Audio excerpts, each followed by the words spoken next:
World War III, according to the Infographic show. I am so excited for this. I always love to hear people's takes about WW3, and this one is coming from the very giant Infographic show. I'm excited. Planet will never be the same. Okay, the southern United States now belongs to Mexico. All right, instantly we come in with a pretty hot take right here. Mexico has retaken so much of their old territory back. This is going to be a very giant power in North America. Now, I'm going to try not to nitpick here. I'm going to try to suspend my disbelief, but we're going to see. We're going to see. Europe is the newest administrative province of Russia. Okay. Japan, Taiwan, and Australia are all governed by Beijing. Regardless of how World War III starts, it will rewrite the borders of the map. Okay, that for sure, easily we can all agree with. There was a WW3 that was anything even close to like WW2, then yeah, all the borders would be completely different. Or maybe they would be the same, but they would pretty much be controlled like subtly by great powers. And not always in the ways you might think. Okay, so we have a giant Mexico empire, a giant Russian empire, and a giant Chinese empire. I think I'm getting this all right. We're going to examine a few hypothetical scenarios for World War III and how each would result in the shifting borders across the world. Okay. There are some key factors that must be clarified before we get started. One, we can't possibly cover every scenario in this video, but we'll examine some very intriguing outcomes based on statistics. Why is that dude so thick? Data of the most likely scenarios. They all Two, are. We'll assume nuclear weapons are used in moderation, and the war doesn't escalate into a full-blown apocalyptic event. Okay, I'm glad that we're doing that. That is a fun hypothetical thought process. Obviously, if the nukes are just being dropped freely, then we all return to monkey mode. I'm now just remembering how often this channel has like thumbnails that show up on bad map subreddits. I love this blob Ukraine here. And three, we're basing our extrapolations for the future on the information we have now and how certain nations and regimes have acted in the past. In this the moment, only way that a third world war could erupt in the present day is if Russia and China combined forces and went to war against NATO. I agree with that. The reason for this is that neither Russia nor China is strong enough to defeat the United States and its allies alone. The reality is, even if they work together, China and Russia would likely still struggle to win an all-out war with the West. With NATO, that being said, there are several scenarios where a Sino-Russian alliance could come out on top due to the massive natural resources at their disposal. I always find it so interesting that Russia and China they get along, but they don't get along as much as you would think. Like, you would think they would be like the best buds, but then you can go back to the 60s during the Sino-Soviet split, and they've just always had disagreements about things. And then from all the things I've ended up reading recently, Russia's biggest fear is they just become like a lesser puppet power to China. That's kind of the fear that keeps them from getting too close. The enormous size of both militaries and China's economic stranglehold on many parts of the world. We know that the United States has the most powerful military in the world by far. We also know that NATO, on average, has better weapons and tactics than both Russia and China. However, let's examine. I do agree that it would be extremely difficult to beat NATO and the USA. Like, even Russia and China, they're going to need more help than just that. Examine what would happen in several different scenarios and how they could possibly result in the shifting of borders in ways we might not expect. The two sides in World War III will be NATO and the Western nations on one side, including their strategic partners and alliances around the world. This would mean that Australia, Japan, South Korea, the Philippines, and parts of Latin America would also likely join on this side of the battle. Yes. The opposition and I'm sure there's places in Africa, the Middle East as well. They're just up against so much. Be led by China and Russia, which would also include many nations with authoritarian rulers. You gotta give them India. And close ties just to give Moscow them India, and Beijing. Because they need. That means North Korea, Belarus, Syria, Iran, and a number of former Soviet bloc states that ally themselves with Russia and China. Okay. There's also the possibility that many Latin American and African countries will also throw their lot in with China in particular, the reason for which we'll discuss later on in this video. Definitely. NATO is made up of 31 countries, most of... I'm just saying, like, give them India, just to help balance it out a little bit here. It feels like the scale is still pretty...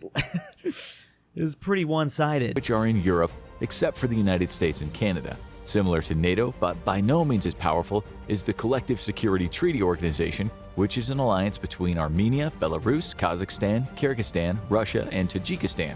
The CSTO has a comparable stipulation as Article 5 of the NATO agreement, numbered Article 4, which basically states an attack against one member would be seen as an attack against all members of the alliance. So if any of the 6 nations in CSTO is invaded or forced into an all-out war, all other nations will declare war on the aggressor. Now let's look at some World War III scenarios and see Let's how see how to do allegiances this. shift and borders would change as a result. I mean, it's pretty easy to kind of figure out a couple of World War III scenarios, I feel. The two obvious ones, Russia accidentally hits a NATO target, or China and Taiwan. The first few might be shocking, as there will be some backstabbing between the supposed allies. But as we continue with our analysis, a much more hopeful picture of the world will start to emerge. Unless you're rooting for the authoritarians to win, then you will be sorely disappointed. I mean, Scenario 1. they're so Russia's behind. worst nightmare. I do want to see a scenario. Like, I just think that it is so one-sided. I do want to see what they're going to come up with that, how they get that universe. The war in Ukraine has been raging for more than a year. Putin feels the impending doom on the horizon. He takes drastic actions by launching a tactical nuke at a Putin Ukrainian with hair? base. The Very low-yield nice. nuke detonates, vaporizing the base, soldiers, and vehicles in the vicinity. But since the nuclear device is only 25 kilotons, the blast radius is around 0.4 miles or 0.64 kilometers. The damage is not widespread, but it's the very nature of the weapon that elicits a response This from is NATO. the biggest They declare concern. war on Russia and launch aircraft, conventional missiles, and soldiers at key targets across the border. Yep. NATO refrains from using nukes as they don't want to escalate things further, but Putin must be dealt with. In response to NATO's invasion, Article 4 of the Collective Security Treaty Organization is initiated. Russia has just over a You can million already soldiers see where between this their is active going. members, including those in reserve. However, since the war began, I mean, Russia has struggled with Ukraine alone. I can't imagine all of NATO. This really is going to be Russia's worst nightmare. Russia has suffered close to 200,000 casualties, so things are already looking bad for Putin. He calls on his closest allies and other authoritarian rulers to aid Russia in their fight against NATO. Does As China once come? Russia is defeated, the West will spread its influence even further into the Middle Yeah, East and Asia. okay, but this is that a is a hard good sell. reasoning. The fighting is contained in Eastern Europe. If Russia were to be like, hey, if I fall, then you guys are going to have to deal with all this, and maybe that would get people to come to Russia's aid, but I don't know. And Russia. Many leaders don't want to paint a target on their backs, so they stay out of the conflict.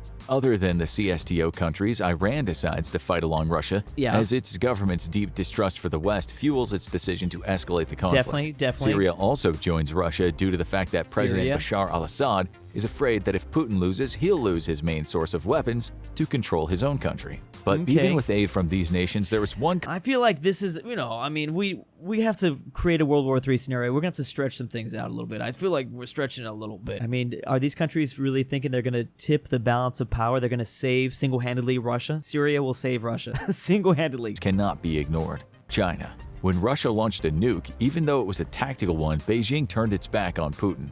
China has made it very clear what its stance is around using nuclear weapons. Beijing firmly believes that nukes should only ever be used in the defense of one's country and never as an offensive weapon. Therefore, the nuclear bomb that Putin dropped on Ukraine sealed his fate. China refuses to come to Russia's aid. Now, instead of receiving an influx This is not like out of... I could see this happening. I can see Iran and Syria joining after, if China were to be like, okay, we're joining too. Then I could see more people joining on that side. Without China, though, I don't know if these countries would just willfully kamikaze themselves like that, though. Weapons and men, China has cut off most support to Moscow. They still buy natural resources from Russia, but I'm sure refuse China to would send still military help. aid. In this scenario, NATO forces quickly storm like a through Lend-Lease Western Act Russia sort of and thing? capture Moscow. World After War a year of II? fighting in Ukraine and the worsening conditions in the But country due to heavy maybe sanctions, not the general that Russian population doesn't put up much of a fight to keep Putin in power. For many, their leader has failed. The superior tanks, aircraft, and technology of NATO forces allow them to deal with any defense Russia mounts. This would Vladimir still... Putin We still do not want this scenario. It would still not be fun to be in a situation like this. But it's not the worst thing that could happen. I'm sure we're going to get into way worse situations in this video. in the Kremlin with a bullet in his head from what appears to be an assassination carried out by someone in his own government. NATO would definitely. also attack any I can see country that. that allied itself with Russia during the conflict. After the war, they'd have their governments dismantled and reorganized. This is what I'm saying. So Why would they even World join? War III ended up being Russia fighting against NATO. Without the help of China, there's no chance they could win a conventional war. Even with allies in this area too, many then we other have countries Russia would remain joining neutral NATO. if China did not back Russia. This includes North Korea, who more than likely would aid Russia, but only if China gave them permission. Given the scenario They do we just kinda need outlined, China's if permission Beijing to do refuses to support things. Russia, it will likely find North Korea will do the same.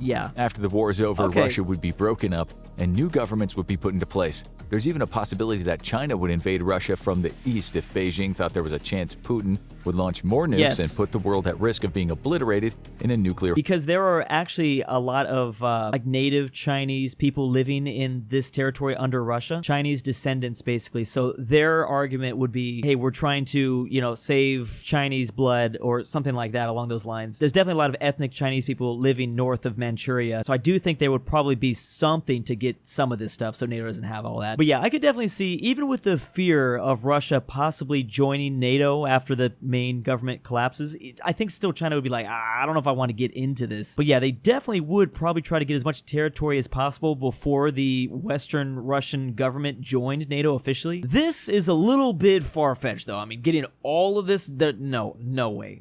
Claim to some of the eastern and northern lands of Russia, as there are huge amounts of natural resources such as fossil fuels the maps are and probably in some going of to these be regions. Let's imagine after Russia's a little bit more defeated and extreme forced to to keep it surrender that the entertaining, country but... is deemed too large to control by one government, and that the stability of the region might be better maintained by splitting Russia up into 8 different countries based on the borders of its federal districts. If that's the case, instead of one giant country, there are 8 smaller ones to manage. China's going to get Maps of Asia over would there. need to be rewritten with these new borders, and each territory would be given its own name. It's plausible in this scenario that the far eastern and Siberian districts would come under the influence of China. Well, yeah, definitely. Then they just buy them out like the way China does with other countries. Beijing would set up puppet governments in those new countries that served their interest by giving them exclusive trade deals and the rights to acquire the natural resources. Yeah, that's what I was going to say. That's the biggest thing right there, is all those beautiful natural resources from that territory. The region. There's a lot of resources. These nations would also there. serve as a buffer between China and the now pro-West nations of Western Russia. The new nations to emerge from Russia. Obviously, I don't think NATO would want that. They're not going to let... They're really not going to want a nuclear power that is Russia with the most nukes in the entire world to break apart like that. They're going to try to just put a new government in place, keep Russia together, and they might be able to. His Western districts I don't would be see led Russia by democratically collapsing like elected that. governments. These would obviously be overseen by NATO and would have close ties to Europe and the United States. The borders of Armenia, Kazakhstan, Kyrgyzstan, Yeah, I and wish we went into Russia's nuclear arsenal, because that's a big reason why we would not want Russia to collapse. Tajikistan would also That would be a likely mess. remain the same, but with new governments. The Kaliningrad Oblast, which is currently a part of Russia, would likely be incorporated into Lithuania's borders rather than becoming its own country. Not There's Poland's? also the chance that in the chaos, other players in the Middle East might take advantage of the weakened state of anyone who aided Russia. So Perhaps Israel goes Israel after would launch an Syria. invasion of Syria to eliminate Yeah. one of the threats surrounding it, secure more resources, and effectively expand its territory almost tenfold. Okay. China might take control of Kazakhstan and the Kyrgyzstan governments and install regimes that would ally themselves So with Beijing. I'm assuming this first scenario is going to be the most plausible. I think we're going to get into some definitely crazier ones later into the video. I'm excited about that. If Russia launched nukes and started World War III without the aid of China, the only boundaries that are likely to change are those of Russia. It would be divided the up next into one is several China smaller joins. countries that the West and China could more easily control. The Middle East might see some turmoil and some shifts in power, but the borders would likely remain the same. Now let's look at a second scenario, Where one China that'll joins. lead you to a global conflict where every country will need to choose a side. In this second scenario, you'll be shocked at how different the world map looks when it's all over. Okay. Scenario 2. China allies itself with Russia and uses its Let's power and see- influence I to pull wanna see others how. into the conflict. Let's see how. World War III is about to break out. The rulers of Russia and China are What gets trying China to on preserve board? their very way of life. The West has been encroaching closer and closer, spreading its ideologies Maybe China and influence. invades Taiwan. Beijing has had enough and conducts a secret meeting with the leadership of Moscow. It's decided that if their authoritarian way of doing things is to continue, they need to deal with the United States and its allies. Maybe if Russia got weak enough and they realized, oh, you know, maybe we really are going to become puppeted, or Putin feels threatened enough, then he will just submit to China. Like, all right, let's do this. And they, you know, come to an agreement here. China joins. In order to do Maybe this, that's what we're China talking about. pulls I don't some know. strings. Both Vladimir Putin and Xi Jinping reach out to other authoritarian rulers around the world and warn that if they don't support Russia and China in the coming conflict, the West will come for them next. This allows Russia and China to convince many of the single-party governments and authoritarian rulers across the planet to join their side in World War III, even if they have ties to the... There are some interesting ones in there. I can't individually break down all of these places, like all of them would for sure join, but they do need as much help as... So just give them all the countries, give them all, just for the fun of the scenario. West. Many governments in East Asia, Central Africa, and the Middle East ally themselves with China and Russia. That is a lot. Wait, are we talking... No way. All of purple? No way. But okay. To ensure they can maintain their power after the war. That is China a also lot. uses its economic might to bend nations to do their will who don't initially join their side or cause. Much of Latin America is deeply indebted to China. And although the United States still has a major presence in the Americas, Mexico, Venezuela, and Brazil are forced to support China or suffer economic collapse. Okay, I know we're just having fun, and we have to even the odds. There's no way. I just don't see some of these countries helping China. The vast majority, but Beijing leverages its Belt and Road Initiative to bring other Latin American countries to its side as well. When all said and done, the desire for authoritarian rulers to stay in power and governments' willingness to do whatever it takes to keep their economies from collapsing, China gathers a lot of support. Resources, weapons, and soldiers. I mean, when I put myself in this situation, if I'm making this video and I have to make a fun World War III scenario, you do got to stretch it a little bit just to make it interesting. Conflict from around the world. Fighting breaks out in the Americas and in Europe. NATO and its allies can't hold off the flood of support for China and Russia. Western powers fall. We know this is an extremely unlikely scenario at this moment in time, but as hyper-nationalism continues to rear its ugly head around the world, and China continues to spread its power and influence by leveraging its economic might, this scenario might not be out of the realm of possibility in the future. Years, who knows? Let's look at how this conflict would result in a rewriting of the world map. After the war ended, China would claim all of East Asia as its domain. Beijing may allow certain governments I'm sorry, I didn't even see one on there. Also, India remains neutral with Pakistan, with Bangladesh. I was just curious about that part. Allow certain governments that supported them to remain in power, but Japan, the Philippines, and Indonesia would all be reorganized into Chinese territories, or at the very least, have puppet governments put in place that answer to Beijing. Korea would probably be unified under North Korea. One of the last holdouts for democracy in the region, but eventually both the continent and New Zealand would be forced to answer to China. South Korea and North Korea would be reunited, with Kim Jong-un as the supreme leader of everyone within his new borders. Obviously, this was not willingly accepted by South Koreans. That would be China would crush any resistance and make sure that Korea remained unified as a single nation that would be indirectly under their control. Mongolia would, if the U.S. had no more power, China could come in there and really help out. Would likely be able to maintain its borders by siding with China and Russia during the war, as it would literally have no choice because of its location. However, any government in Mongolia would be commanded by Beijing. Absolutely. The Middle East would likely keep similar borders as it has today. As long as the governments in this part of the world continuously supply China and Russia with fossil fuels and resources during World War III, the governments in the Middle East would be allowed to continue ruling their respective territories. Although Israel would likely be wiped off the face of the map, and its territory would be split between Syria, Egypt, and Palestine. The borders of Central Asia would be a little more complicated to predict in this scenario. Pakistan would likely join Russia and China in the war, and would therefore maintain its territory afterward. But what about India? There's been conflicts in the past and even recently along the Himalayan border between India and China. This would be a very bad future for India if they're just left alone in this world. Chinese-controlled Tibet. China also sees India as a rival in the region and a threat to its power. So it is probable that China and Russia might allow India to remain neutral during World War III, but then attack them later on. I wonder if there would, this is giving me the, maybe there's like a Cold War after this World War III, another Cold War between China and India. Because then India is really, if I'm just imagining the US is gone, basically. So is all of Europe. Even though India has ties to the US and Europe, it is unlikely that the Indian government would support them in a world war if staying out of the conflict altogether was an option. Perhaps when the dust settles, India will be broken up into 3 new regions. The northern section will become part of China, the west part of Pakistan, and the south could remain its own nation, but with a government controlled by Beijing. I don't know. Bangladesh then might be consolidated into one of the regions or gifted to Myanmar for their support during World War III. Bangladesh would get Myanmar? Or no, the opposite. Why would they? Why? Europe would be completely decimated by World War III. I don't know. That one I just don't see. I think India just stays there. They just continue to play the Swiss card. They just stay neutral. Pretty much no country on the continent that would get out of the conflict unscathed. I don't think if Russia, China, and their allies won the conflict, Finland, Sweden, and Norway would all likely be incorporated into Russian borders. I don't know about incorporated, but let's just keep going. No longer have any sovereignty, and Moscow would rule them with an iron fist. Incorporated? Same would go for Estonia, Latvia, I don't see the Nordics getting incorporated. Ukraine, the Baltics, Obviously, Putin would finally get his wish of incorporating Ukraine into Russian borders. Like old Soviet territory, yes. I can see Russia getting old Soviet territory, but I don't know. I can't see them going and just taking all the Nordic lands. It's possible that Belarus would remain a sovereign nation nation, as it would heavily ally itself with Russia from the beginning. But in reality, Alexander Lukashenko does whatever Putin says anyway. Yeah, so any nation that was a former part of the Soviet Union would likely become a part of the Russian Empire once again. Of course. But what about the rest of Europe?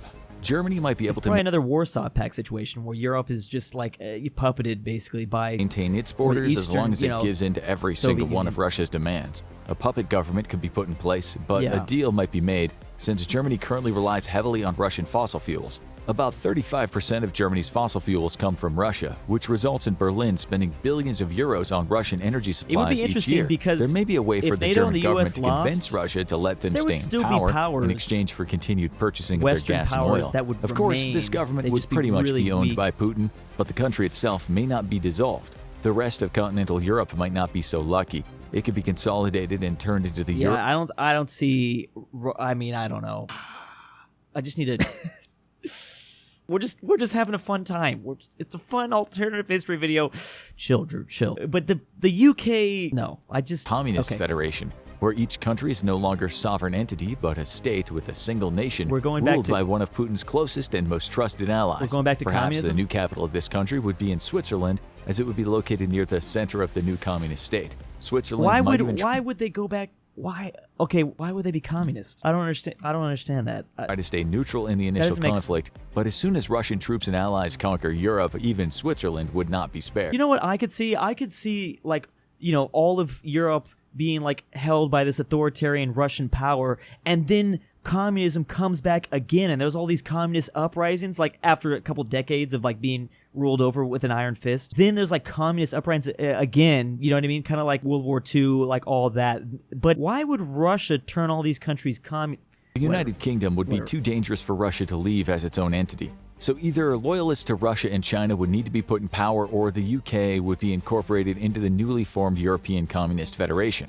The borders of the Americas would also shift after World War III if Russia and China won. Canada would likely maintain its borders, and the government there might not even be tampered with. Both Russia and China would need to keep Canada in check. But after its 70,000 active troops, 4 submarines, and 63 fighter jets were destroyed during the war, Moscow and Beijing have little to worry about when it comes to Canada. The United States, on the other hand, would be completely dismantled.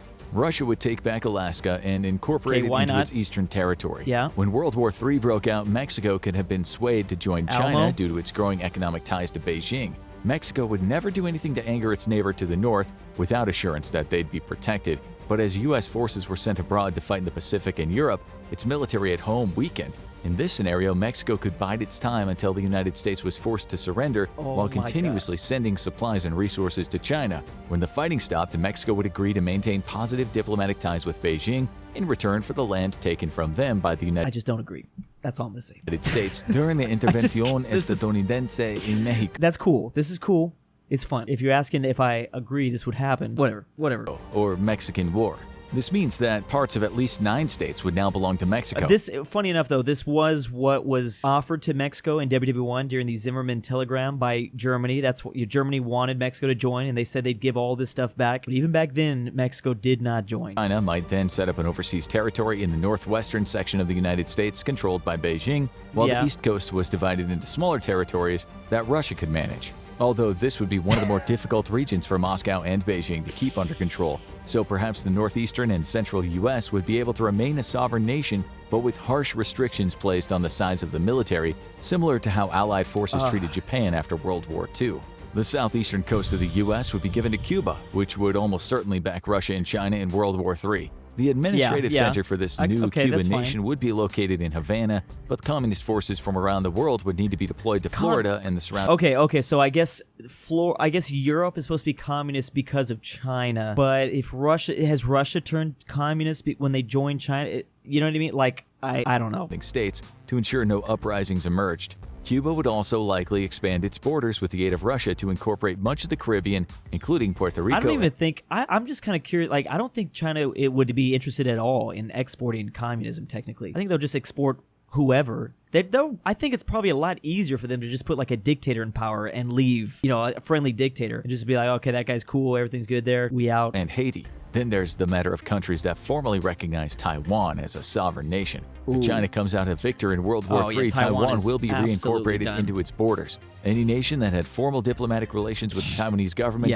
would be punished for their insolence. I could see Belize that. and Guatemala would most likely be integrated into Mexico, or perhaps the authoritarian rule of Daniel Ortega and Nicaragua would be extended to the rest of Central America, including countries that were previously too close to the United States, such as Costa Rica. In South America, the borders wouldn't shift as much, as many of the countries there were already under the economic control of China to begin with. These countries most likely stayed out of the war. But places like Brazil, which exports huge quantities of soy to China, and Chile, Brazil would love this world. You know, Brazil is in the BRICS economic sort of alliance thing. I'd be curious to see what Brazil does in this future. Copper and iron ore across the Pacific might gain special support in the region. Paraguay, on the other hand, would likely be gifted to one of the other countries as it formally recognizes Taiwan. It's possible that Brazil would take control of Paraguay and bring it into its own borders, which already contains around 50% of the land in South America, 1/3 of Latin America's total population, and 60% of South America's economic output. The borders of Africa would probably remain similar to what they were before the start of World War III. However, some leaders might try to take advantage of the turmoil in the world and invade neighboring territories for their... There could be some chaos that breaks out into Africa for sure. I mean, there's already something happening in Nigeria. ...resources. Others might take the opportunity to launch larger battles over disputed land. However, there would likely be no major border shifts as a direct result of the fighting between NATO and its allies against China, Definitely Russia, in a world and like its this, allies. China and Although Russia it's possible would that Africa could start see an to explosion of fight manufacturing and trade after World because they're the two powers left. I mean, they'd probably be racing for resources all around the world. I think Africa would be divided between the two. War III ends as Russia and China look for more places to procure resources and cheap labor to help rebuild their battle-worn countries and to maintain control of their new empires. So, resource-rich nations like help them compete with China then. Nigeria, which hold around 25% of the continent's petroleum, and South Africa, which mines $125 billion in mineral resources each year, could gain even more power and influence in the region. These nations will likely form even closer ties to the victors of World War III, which would lead to their dominance in the region. We cannot be exactly sure what the aftermath of World War III will look like.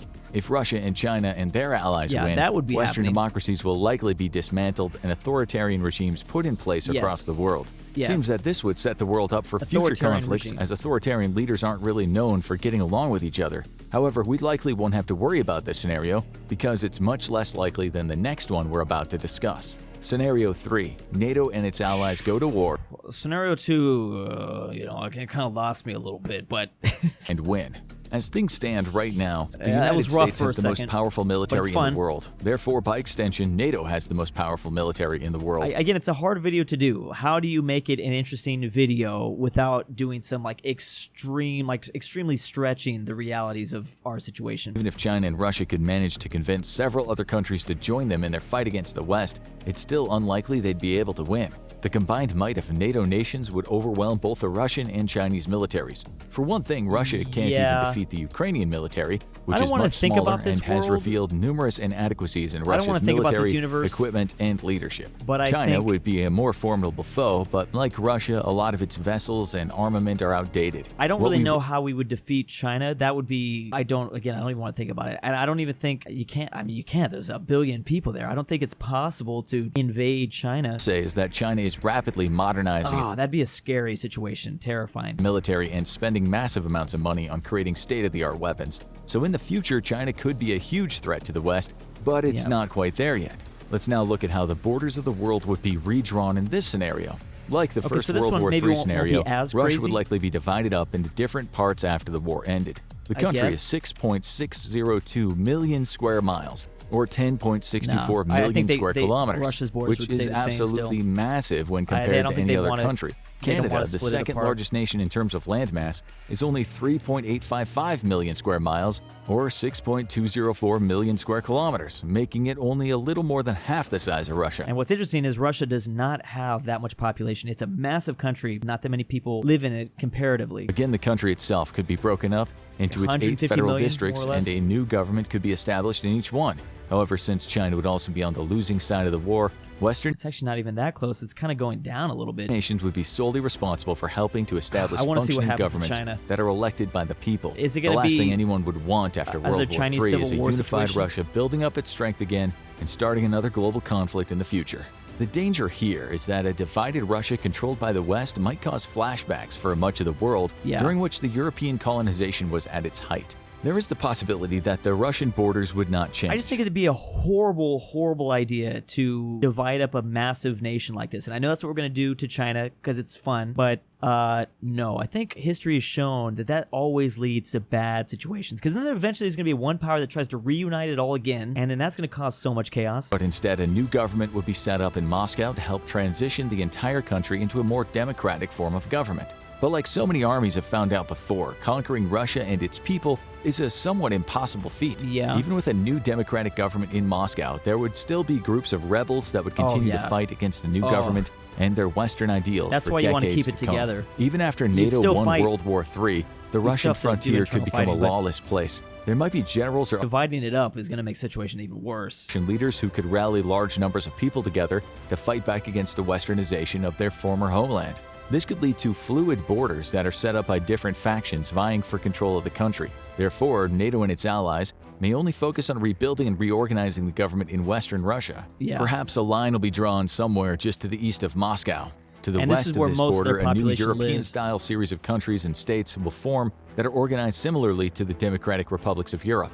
To the east of the border will be a wild frontier where warlords fight one another to claim dominance and power. In this chaotic post-World War III part of the world, there would be too much disorder and fighting for any one group to gain control, thus leaving Eastern Russia in a state of constant flux, meaning this part of the country will never be able to grow powerful enough to threaten the world again. Then there is the matter of China. China is a large country at around 3.7 million square miles, or I'm sure we're going to talk about it, but also North Korea is getting wiped out instantly. 6 million square kilometers, but it's the nation's population size that'll serve as the real problem when trying to organize this part of the world into a new set of countries with stable governments. China has just over 1.4 billion people within its borders. That is practically all 1.4 billion Chinese citizens that have been brainwashed to see Western ideologies as being evil. In order to create a functional government or a series of governments to lead China after World War III, the territory might need to be broken up into several parts. There will also need to be a transitionary government where democratic elections can be held and the brainwashing of the Chinese people by President Xi Jinping and his regime can be broken, splitting China up into several smaller nations and being sensitive to the ethnic identities of people in those regions might help rebuild East Asia after World War III. For starters, Tibet would regain its independence and be able to govern itself. You could do Taiwan that. would become a truly sovereign. You could do Tibet. You could probably get away with that. I'm just imagining the warlord period of China. Like, do you want to have this happen again? Because that's exactly how you have this happen again. And may I remind you, Chinese history, when China goes through civil wars, millions and millions of casualties happen. Like, it's unbelievable. I feel like, honestly, if this situation did play out and for some reason China did help out Russia, we would just let China off the hook, because the headache of this situation of having to deal with like a destabilized China, it'd be a nightmare. It might be world ending. Like, it's such a huge nation now. I can't even imagine. Needing to fear being invaded by China. Then there would be different sections that could be separated. Just like, you know what? Even Don't do though that a mix again. of different Slap on the ethnicities wrist. are present. We're gonna the border of conquer Mongolia Russia, could be shifted China, to include northern China, where Don't there's do that already again. a large Mongolian population.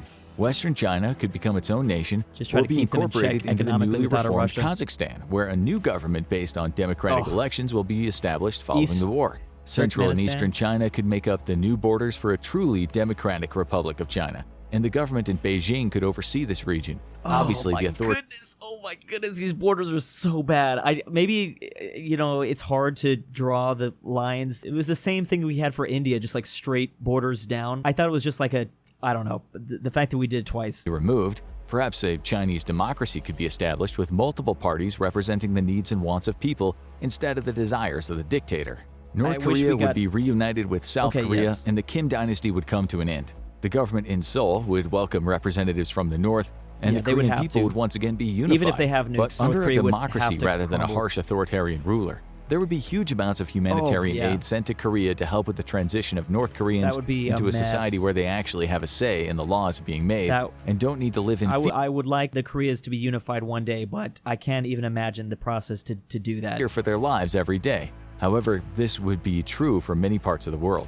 If World War III ends with NATO and its allies dismantling the authoritarian regimes in Russia, China, and any country that joined them in their fight, other dictatorships could collapse soon after. Once news traveled around the world that oppressive regimes had lost and democratic ideologies were being implemented in newly formed countries where Russia and China once were, popular uprisings could begin across the planet. Countries in the Middle East could see revolutions to overthrow outdated and oppressive ideas and give every ethnicity and gender more rights. Countries in Central Africa would go through revolutions where people take back their power. Latin American countries that once embraced the ideals of the Soviet Union and authoritarianism could find their populations demanding more freedom and fair elections. The borders in these parts of the world probably won't change much, that we have to make the governments the and systems might become much more centered around democracy. The Ukraine would finally be free from Russian invasion forces, and the Crimean Peninsula would be returned to its borders. Belarus would either be forced to install a new government or be incorporated into the newly formed Western Russia, which would have its capital in St. Petersburg. A lot of what comes out of World War III is the dismantling of countries on the losing side that were too big or had too much power. If Russia and China won the war, the United States and Europe would be broken apart and either incorporated into other territories or given new authoritarian governments to oversee their populations. If NATO and the Western nations won the war, Russia and China would be broken apart into smaller territories. Just the lines. I get you don't want to go into the details and draw the lines, you know, off of ethnic. This is how you, like, with these borders right here, absolutely there's going to be a World War IV. It's not even a question. And new democratic governments would be installed to govern the populations within their borders. For the most part, Africa, South America, and the South Pacific probably wouldn't see their borders shift much. That is classic South America. They don't change. Local conflicts escalated as a result of the chaos caused by World War III. It's impossible to tell exactly what the world would look like after a global conflict, but there would definitely be changes to the world map. That being said, if nuclear war erupted as a result of Someone is definitely posting that picture on Reddit, the straight lines of China being divided. Then much of the northern hemisphere would be obliterated by nuclear war. The landscape would become irradiated and pocked with craters. All borders would cease to exist as there would be a mass exodus of anyone who is still alive. See, that changes everything. These scenarios. At that point, nationality wouldn't matter. Soon after the bombs exploded and missiles stopped falling, the smoke, soot, and debris kicked up by the nuclear explosions would begin blocking the sun. It would spread to the southern hemisphere, making the entire planet all but inhospitable. So, if World War III results in nuclear war, we can just forget about any borders or governments, as the human species as a whole would struggle to survive. Now watch U.S. World War III. That's the biggest thing I agree with. Well, Infographic show, that was something. I will say it was a fun video. In the beginning, I did agree with the first scenario. What a ride. Big thanks to my patrons. Destiny 9000. Drew needs to pay his taxes. Why am I doing this? JohnDenver. I'm the kidnapper. Jack Traven's annoying friends. Ransom. This channel is run by Caleb. Australia is real. I am not a paid actor. LuxembourgLover. Patrick RyeThePie. Subscribe to DestineyF Drew now. 760. Twickenhamster. Become a patron by checking the description down below.